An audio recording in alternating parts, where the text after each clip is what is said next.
우리 이렇게 오늘 말씀 같이 읽겠습니다. 마태복음 2장 1절부터 11절까지의 말씀입니다. 같이 함께 한 절씩 교독하도록 하겠습니다. 네, 그럼 제가 먼저 읽도록 하겠습니다. 헤롯 왕 때 예수께서 유대 베들레헴에서 나심에 동방으로부터 박사들이 예루살렘에 이르러 말하되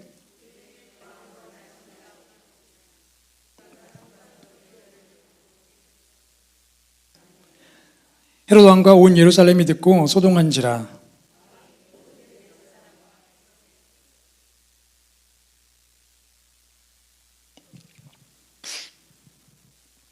이르되 유대 베들레헴에 오니 이는 선지자로 이렇게 기록된 바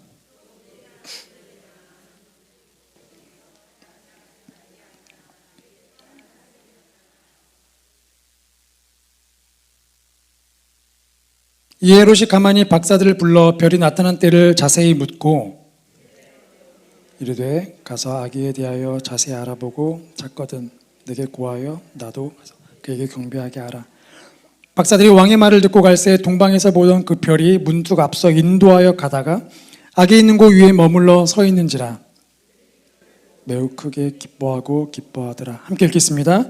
집에 들어가 아기와 그의 어머니 마리아가 함께 있는 것을 보고 엎드려 아기께 경배하고 보배압을 열어 황금과 유향과 몰약을 예물로 드리니라. 아멘. 네, 이번 12월입니다. 연말이기도 하고 또 성탄절을 저희 준비하는 시기이기도 하죠. 그래서 이번 12월 예배 주제를 메리 크리스마스로 정했습니다. 우리 옆에 계신 분들에게 함께 인사하실까요? 메리 크리스마스. 네, 세상은 참 얼마나 이게 속도에 민감한지 벌써 12월인데도 불구하고 성탄절을 준비하는 그런 가게들도 있더라고요. 우리가 연말이 되면 12월이 되면 이 휘황찬란한 성탄 트리들을 곳곳에 걸고 성탄 연말 분위기를 막 준비합니다. 그래서 연말 분위기가 주는 그런 기쁨과 어떤 낭만 때문에 많은 사람들이 그런 조명이 화려한 길거리를 가기도 하고 또 그런 백화점에 가서 뭔가 사지 않아도 그 분위기들을 이렇게 느끼며 다니죠. 자, 그러다 보니까 정작 이런 이 성탄절 연말의 주인공이신 예수님은 참 찾아보기 힘들고 설사 찾았다고 해도 그 예수님은 이 성탄 식탁을 준비한 곳에 서빙 역할을 하는 그냥 그런 분으로 전락하는 경우도 참 많기도 합니다. 그래서 막 성탄절 예배를 정말 준비하지만 막 드레스 코드 맞추고 화려한 것들을 준비하지만 정작 그 안에는 또 예수님이 없는 그냥 우리끼리 막 즐거워하는 그런 예배가 되기도 하는 그런 연말이기도 하죠. 그래서 우리가 먼저 성탄절을 정말 제대로 준비하면 좋겠다라는 마음으로 이번 12월 예배를 준비하게 됐습니다. 성경을 보면 첫 번째 성탄절이었던 그날밤은 참 충격적인 모습들이 사실 가득하죠. 하나님께서 온 인류를 구원하시기 위해서 독생자 예수 그리스도를 이 땅에 보내셨는데 얼마나 귀한 그 태어남 생일입니까? 그런데 정작 그 중요한 생일임에도 불구하고 태어나던 그날에는 하나님께서 초청장을 보내신 사람이 사실 그렇게 많지가 않습니다.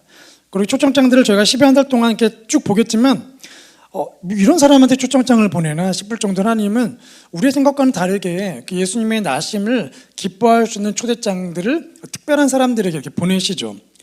그 중에 오늘 우리가 본문에서 보게 된 이 동방박사들, 성탄절하면 늘 떠오르는 동방박사.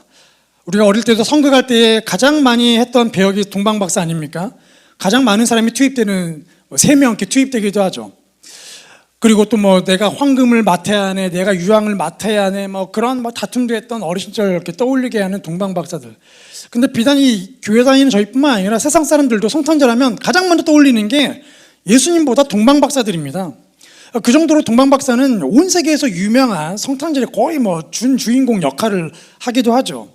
그런데 오늘 본문을 보면 이 동방박사의 이야기를 통해서 하나님께서 저에게 말씀하시는 3가지 흐름들을 찾아볼 수가 있죠. 오늘 그 흐름들을 찾아가면서 이 시대에 동방박사로 살아가는 우리가 어떠한 삶을 살아야 하는지, 그리고 그 동방박사의 모습을 보면서 하나님이 내 안에서 어떠한 일을 행하시는지 저희가 한번 그 흐름들을 보기를 원합니다.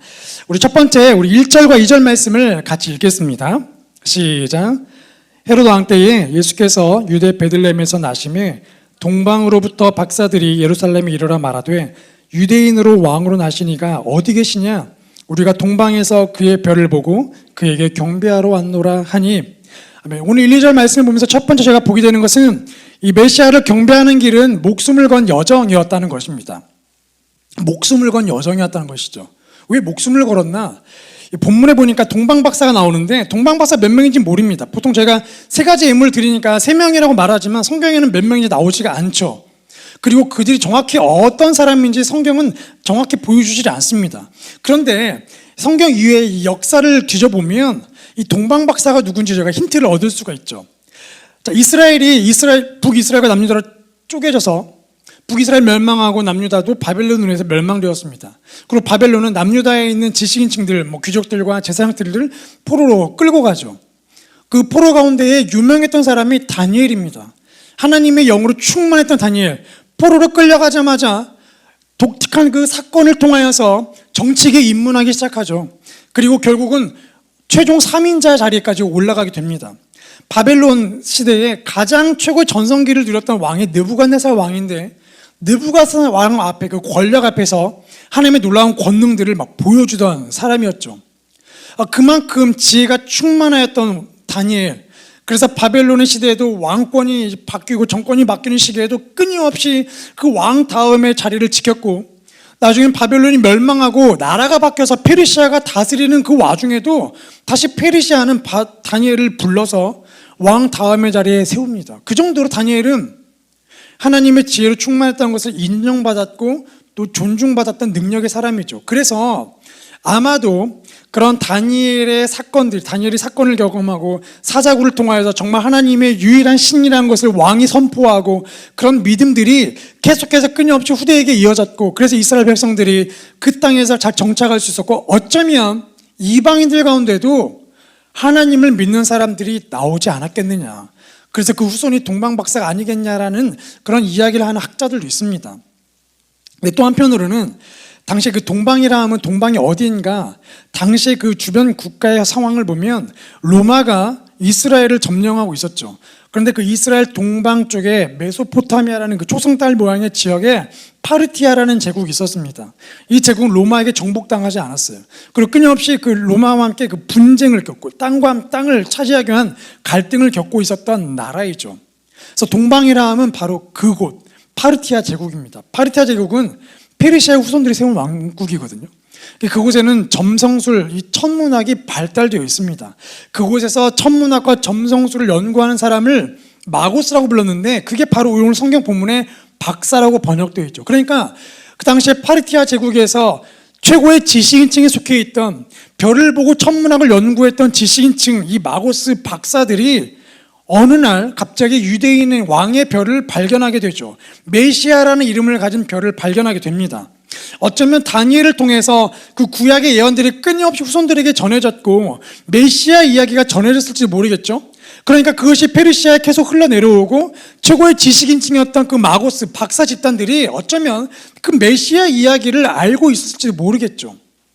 그런데 어떻게든 어떠한 계기를 통해서인지 간에 그들은 하늘에 떠있던 유대인의 왕의 별, 메시아의 별을 발견하게 됩니다. 중요한 건 그 별을 발견한 그들의 그 반응이죠. 하나님께서 메시아를 정말 간절히 기다리던 유대인들에게 그 별을 보여준 게 아니라 메시아와 전혀 상관없는 유대인이 아니었던 그 이방인 집단, 그 지성인 집단에게 그 별을 보여주셨는데 그 박사들이 그 별을 보고 보인 반응이 무엇인가? 그 별이 나타난 곳, 별이 보여주고 있는 메시아를 만나러 길을 떠나기 시작했다는 것이죠. 하나님 보여주신 그 별 하나라는 조그마한 힌트에 적극적으로 반응합니다.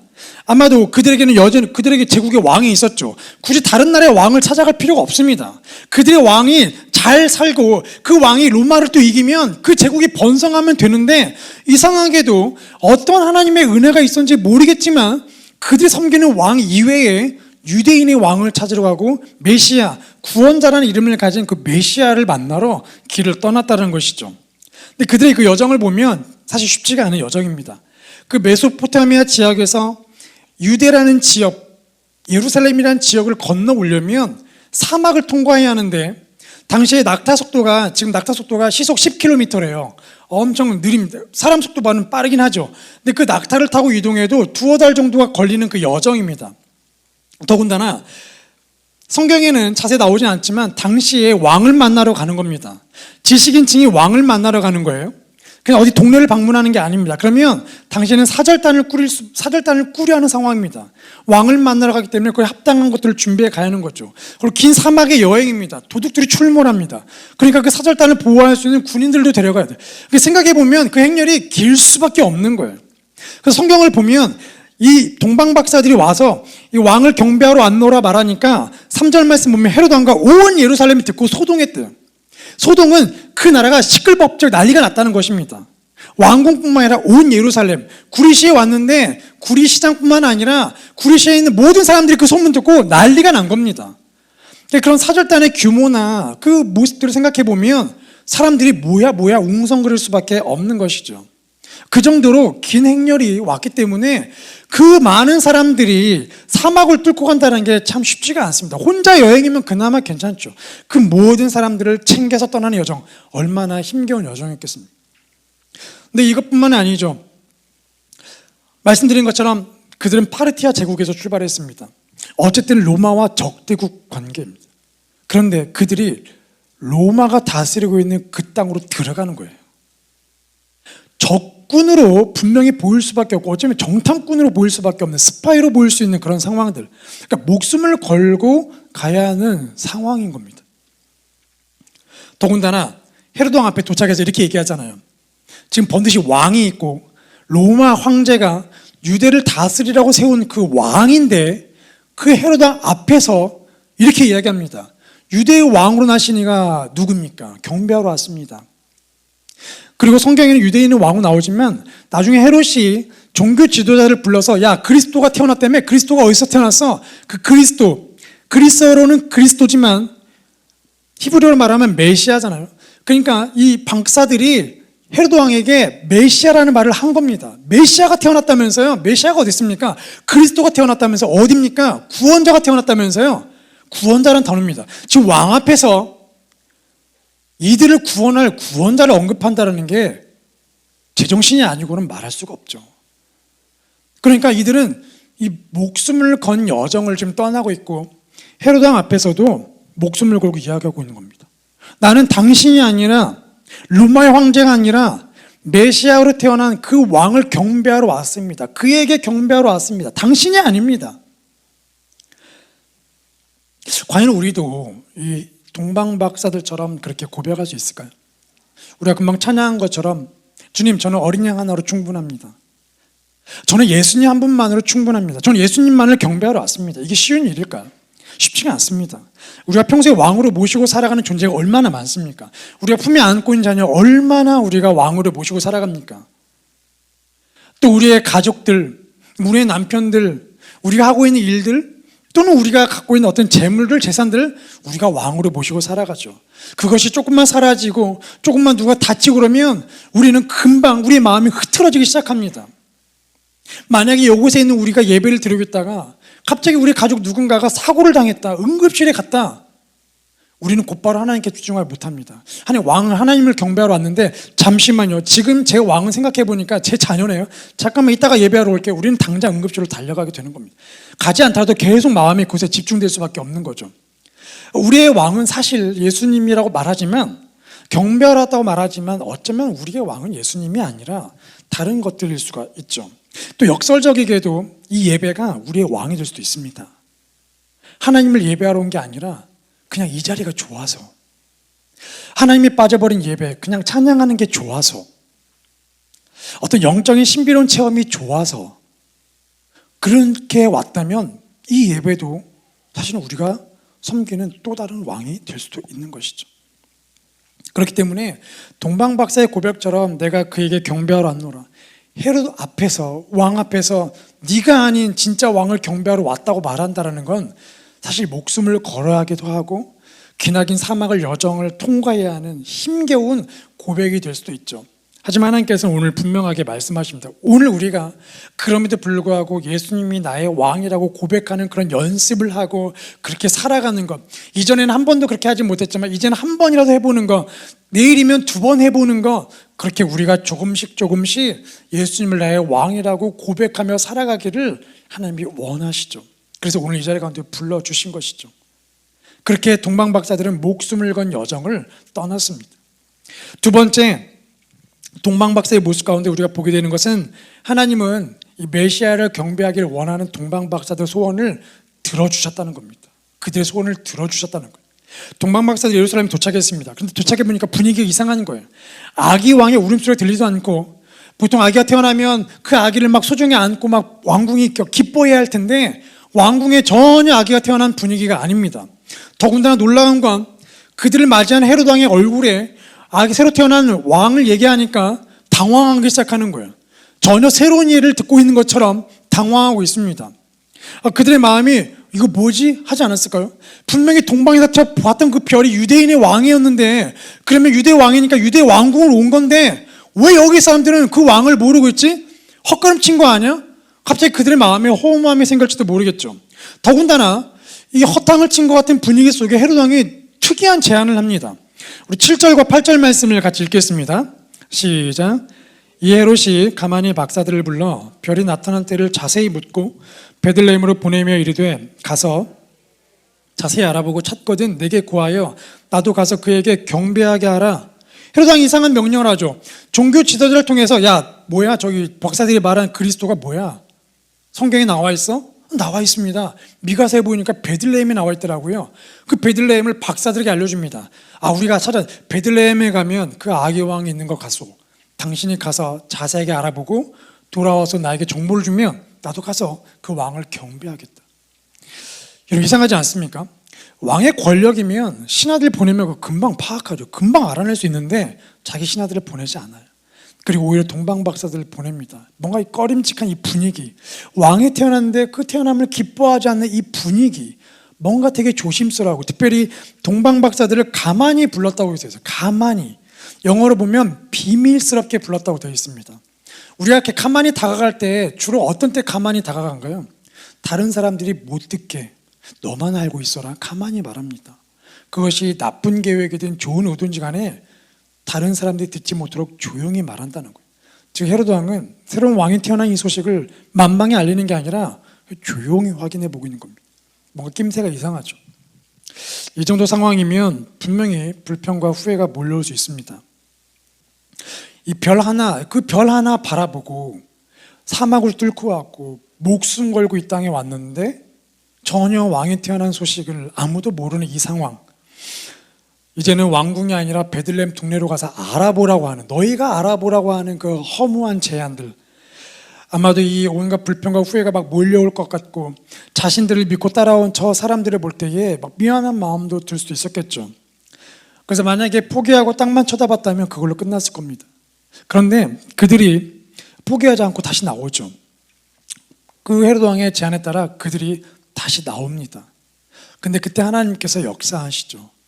포기할 것 같은 그 상황에 포기하지 않고 또 길을 떠나려는 그들에게 하나님께서 이렇게 응답하시죠. 우리 9절과 10절 말씀을 같이 읽겠습니다. 시작. 박사들이 왕의 말을 듣고 갈새 동방에서 보던 그 별이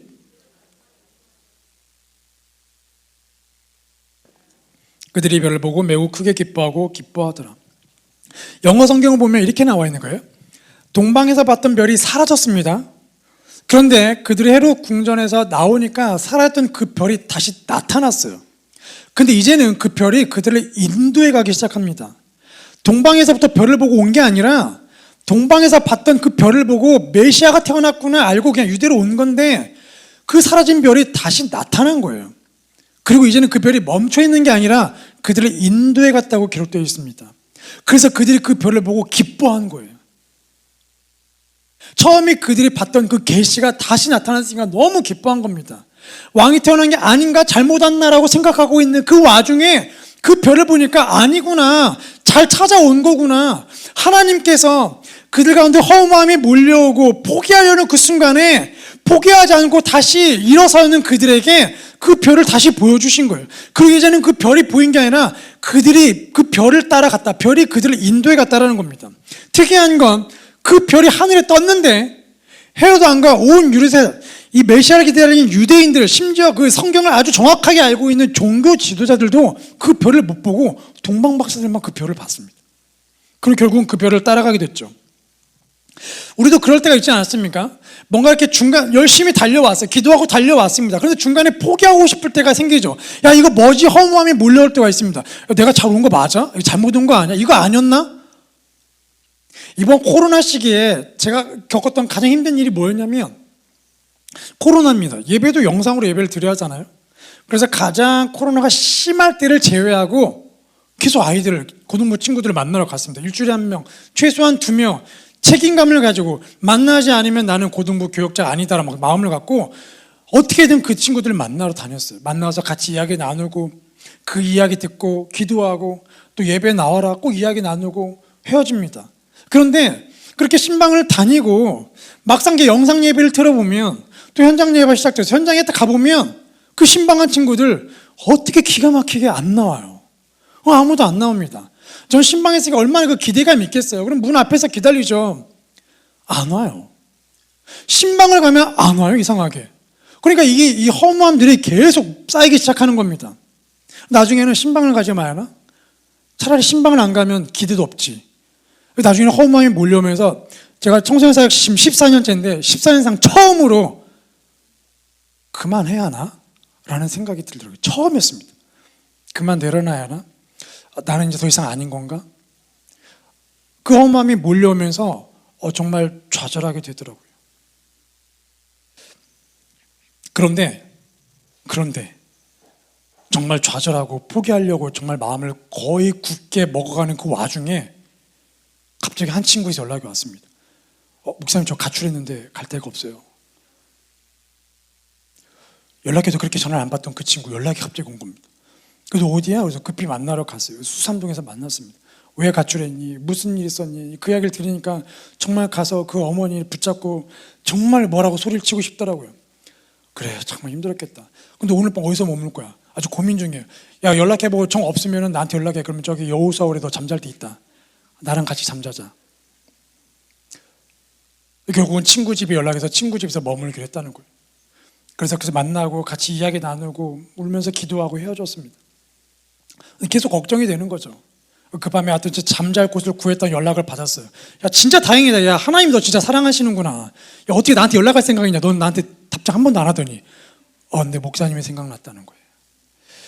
근데 그 친구랑 그렇게 통화를 하고 저는 그 친구에게 주일날 교회 나오라는 얘기 안 했습니다. 하면 또 안 나올 것 같으니까. 근데 주일날 교회를 나왔더라고요. 근데 제가 그 친구 보면서 하나님께서 야, 참 제가 얼마나 불쌍했으면 그 포기하지 말라고 그 연락 안 되는 그 가출한 친구가 갑자기 연락을 하게 하고 교회 나오란 말도 제가 무서워서 안 했는데 교회 떡하니 와가지고 앉아서 예배 드리고 있고 다시 이렇게 마음을 붙잡게 되더라고요. 우리에게도 참 그런 순간이 있습니다. 자녀를 위해서 정말 끊임없이 기도하지만 응답되지 않고 자녀뿐만 아니라 여기 계신 분들 다음 세대에 위해서 계속 기도하지 않습니까? 기도해도 전혀 변함이 없죠. 포기해야 하나? 정말 포기하고 싶을 때가 많습니다. 비전을 위해서 기도하고 병 고침 위해서 기도해도 응답되지 않고 뭔가 변할 기미가 없는 헛걸음이라고 느껴질 그때가 있죠. 그런데 우리는 아직 메시아를 만난 게 아닙니다. 그 자리가 메시아를 만난 지점이 아닌 거죠. 아직 우리의 가야 할 길이 지금 엄청나게 남아있는 겁니다. 우리는 지금이 메시아를 만날 때라고 생각했는데 그렇지 않다는 것이죠. 아마 동방 박사들도 아직 메시아를 만나지 않았다는 것을 알았기 때문에 포기하지 않고 왕궁을 나오지 않았겠습니까? 그 포기하지 않은 그 발걸음이 하나님께서 또 새롭게 역사하셨다는 것이죠. 오늘 우리가 포기하지 않을 때, 아직 메시아를 만나지 않았기 때문에 포기하지 않을 때에 하나님께서 우리에게 떡하니 별을 보여주실 것을 믿습니다. 이제는 그 별이 멈춰 있는 게 아니라 답답해하는 우리를 이제는 그 별이 움직여가며 우리를 인도해 가실 것을 믿습니다. 하나님은 그렇게 동방박사들로 하여금 메시아를 만나게 하신 것이죠. 우리가 마지막 세 번째 우리 11절 말씀을 같이 읽겠습니다. 시작. 집에 들어가 아기와 그의 어머니 마리아가 함께 있는 것을 보고 엎드려 아기께 경배하고 보배압을 열어 황금과 유향과 몰약을 예물로 드리니라. 아멘. 세 번째 하나님께서 우리에게 보여주신 건 뭐냐면 동방박사들이 이 세 가지 예물을 드림을 통해서 메시아, 이분이 메시아라는 것을 보여주셨다는 겁니다. 그리고 그 메시아에 맞게 경배하게 하셨다는 거예요. 11절 말씀 보니까 이렇게 나오죠. 아기 예수가 있는 곳에 도착했대요. 본문에 보면 마구간이 아니라 집입니다. 집으로 나와요. 그리고 본문에 보면 이 아기란 단어가 우리가 생각하는 그 갓난아기가 아닙니다. 그 강보에 누워있는 갓난아기가 아니라 어린이라는 단어예요. 어린이. 그러니까 이 본문을 보면 동방박사가 방문한 곳은 어디냐? 우리가 보통 늘 보는 그 이미지대로 마구간에 도착한 동방박사가 아니에요. 마구간이 아니라 어떤 집에 간 겁니다. 그 집이 어딘지는 모르겠어요. 누가복음 2장을 보면 아기 예수가 태어난 지 8일 만에 할례를 해야 하거든요. 그리고 40일이 지나면 아기를 태어난 그 산모가 정결 의식을 치르기 위해 예루살렘에 가야 합니다. 성전으로 가야 돼요. 그러니까 이 마리아 부부는 아기 예수가 태어난 지 8일 만에 예루살렘에 가야 했고, 또 40일 만에 마리아를 데리고 정결 의식을 치르러 예루살렘에 갔어야 돼요.